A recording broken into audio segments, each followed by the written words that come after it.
ಇದೆ ರಾಜ್ಯ ರಾಜಕಾರಣದ ಒಂದು ಎರಡು ಅಪ್ಡೇಟ್ ಇದ್ದಾವೆ. ಬ್ರೇಕ್ಗಿಂತ ಮುಂಚೆ ಹೇಳ್ತಾ ಇದ್ದೆ ನಾನು, ಒಂದು ಕಡೆ ಮುಖ್ಯಮಂತ್ರಿ ಬದಲಾವಣೆ ಆಗುತ್ತಾ ಆಗೋದಿಲ್ವಾ ಅಂತ ಎಲ್ಲರೂ ತಲೆ ಕೆಡಿಸ್ಕೊಂಡು ಕೂತ್ಕೊಂಡಿದ್ರೆ, ಇನ್ನೊಂದು ಕಡೆ ಸಚಿವ ಸಂಪುಟ ಪುನಾರಚನೆ ಆಗಿಬಿಡುತ್ತೆ, ಕೆಲವರನ್ನ ಕೈ ಬಿಟ್ಟು ಹೊಸಬರಿಗೆ ಅವಕಾಶ ಕೊಡ್ತಾರೆ, ಆ ಹೊಸಬರ ಲಿಸ್ಟ್ನಲ್ಲಿ ನಾವು ಇರ್ತೀವಿ ಅಂತ ಅನೇಕ ಶಾಸಕರುಗಳು ಆಸೆ ಗರಿಗೆದರಿಸಿಕೊಂಡು ಕೂತ್ಕೊಂಡಿದ್ರು. ಈಗಿನ ಪರಿಸ್ಥಿತಿ ನೋಡಿದ್ರೆ ಸದ್ಯಕ್ಕೆ ಕ್ಯಾಬಿನೆಟ್ ರೀಶಫಲ್ ಆಗೋದಿಲ್ಲ, ಸದ್ಯಕ್ಕೆ ಅದಾಗ ಹಂಗಿಲ್ಲ.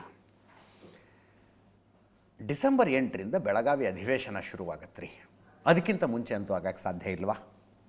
ನೀವು ಡಿ ಕೆ ಶಿವಕುಮಾರ್ ಏನೋ ಅಡ್ಡಗಾಲು ಹಾಕ್ತಿಲ್ಲ ಅಂತಲೇ ಇಟ್ಕೊಂಡ್ರು,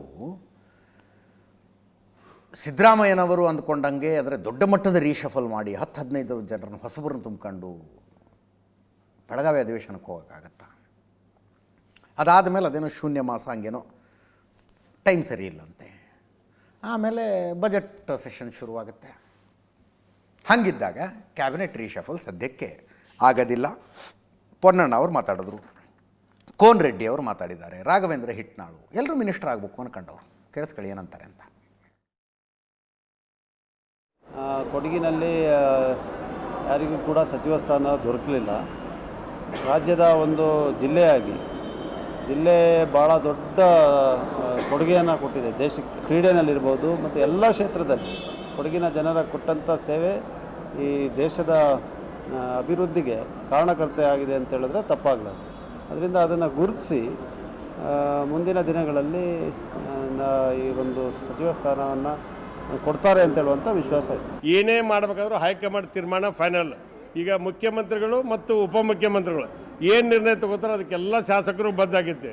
ನನ್ನ ರಾಜಕೀಯ ಜೀವನದ 35 ವರ್ಷದ ಹೋರಾಟದಲ್ಲಿ ನಾನು ಒಂದು ಬಾರಿ ಇದರ ಮಂತ್ರಿ ಆಗ್ಬೇಕು ಅನ್ನೋಂಥ ಕನಸಿದೆ. 34 ಮಂದಿ ಮಾತ್ರ ಮಾಡೋಕ್ಕೆ ಸಾಧ್ಯ ಇದೆ. ಅವರ ಅನುಕೂಲ ಅನಾನುಕೂಲತೆ ನೋಡಿಕೊಂಡು ಪಕ್ಷದ ಹೈಕಮಾಂಡ್ ಭಾಳ ಸ್ಟ್ರಾಂಗ್ ಇದೆ. ಅವ್ರು ಏನು ತೀರ್ಮಾನ ತಗೋತಾರೋ ಅದಕ್ಕೆ ನಾವು ಬದ್ಧರಾಗಿದ್ವಿ. ಈಗೇನಾದರೂ ರೀಶಫಲ್ ಆದರೆ ಕೇಳ್ತೀವಿ, ತಪ್ಪೇನು? 3 ಸತಿ ಎಲೆಕ್ಟ್ ಆಗಿದ್ವಿ, ಜನರ ನಿರೀಕ್ಷೆ ಇದೆ, ಕೆಲಸ ಮಾಡಬೇಕು, ಹೆಚ್ಚು ಕೆಲಸ ಮಾಡ್ತಕ್ಕಂಥ ಉತ್ಸಾಹ ಇದೆ, ಸೊ ಮಾಡಿರ್ತ ಕೇಳ್ತೀವಿ.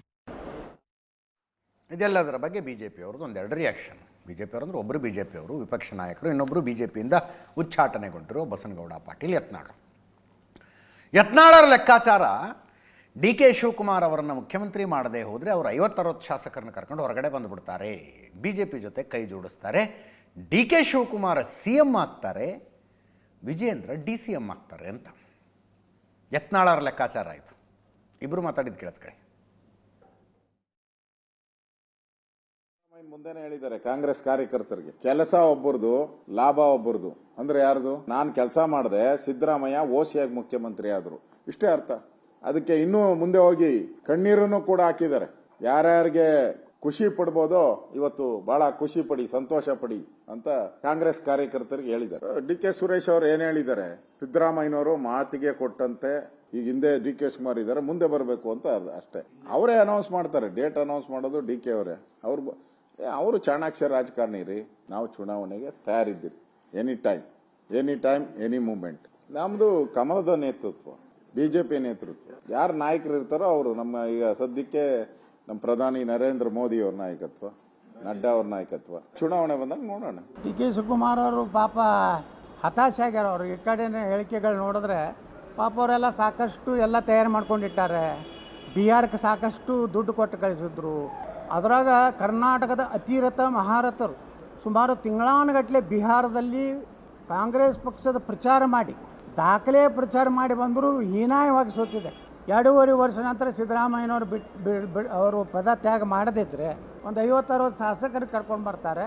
ಡಿ ಕೆ ಶಿವಕುಮಾರ್ ಮುಖ್ಯಮಂತ್ರಿ, ರಾಷ್ಟ್ರ ಕಂಡಂಥ ಪ್ರಾಮಾಣಿಕ ರಾಜಕಾರಣಿ ವಿಜೇಂದ್ರ ಉಪಮುಖ್ಯಮಂತ್ರಿ, ಇವರಿಬ್ಬರು ನೇತೃತ್ವದಲ್ಲಿ ಸರ್ಕಾರ ಆಗ್ತದೆ.